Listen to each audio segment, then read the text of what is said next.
Welcome. Come on in. It's Thursday and it's happy hour. Home happy hour to be exact. So grab a drink and let's get started. Hi everybody, it's Claire Paris with our home happy hour. I've got my drink, do you? Today we're going to talk about when you're buying a new house and you have an old house, should you rent it or should you sell it? So there's a few things for you to consider. First off, do you want to be a landlord? And that is a valid question. So I'll tell you a little story. I talked to my CPA recently and I said, should I do this? Should I do that? I was talking about rental properties that I owned. And he said, well, here's the thing. If you really want to maximize your finances, then you would live in your car and rent out every property that you own. And obviously that's not what I'm going to do. But there are things to consider besides your financial future, like comfort, like what do you want to spend your time doing? Do you like changing hot water tanks on the weekends? Because that might be your new job when you own your property and rent it out. The other thing too that you need to consider, especially if you're in the city of Portland, the city of Portland has enacted a bunch of new landlord-tenant laws that make it more difficult to rent property. So there's a very strict process that you have to abide by, and it has very clear timelines associated with it. And then there are certain limitations on raising rent, and there are limitations on no-cause evictions. This gets very complicated.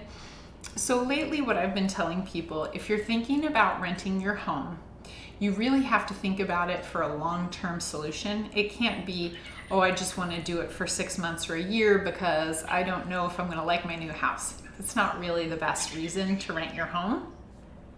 You really want to sit down, think about it, and be like, yeah, this is going to be part of my retirement.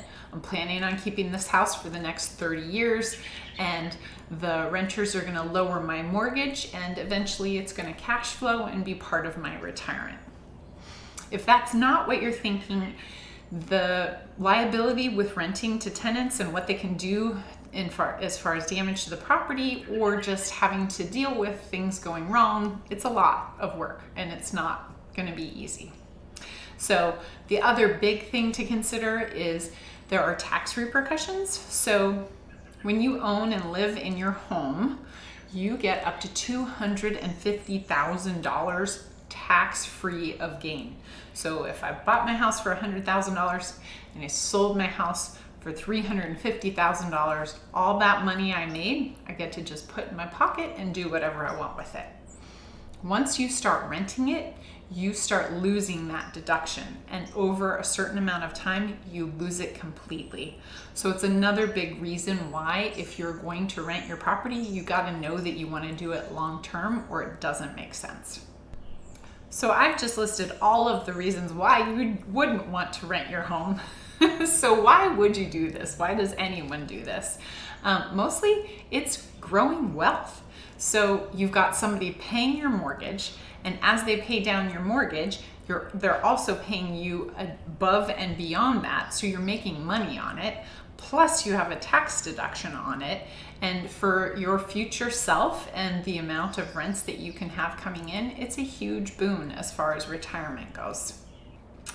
As always, I'm interested to hear what you have to say, so comment below. I want to hear all about your experiences. And thanks so much for joining me this week, and we'll see you next week on Home Happy Hour.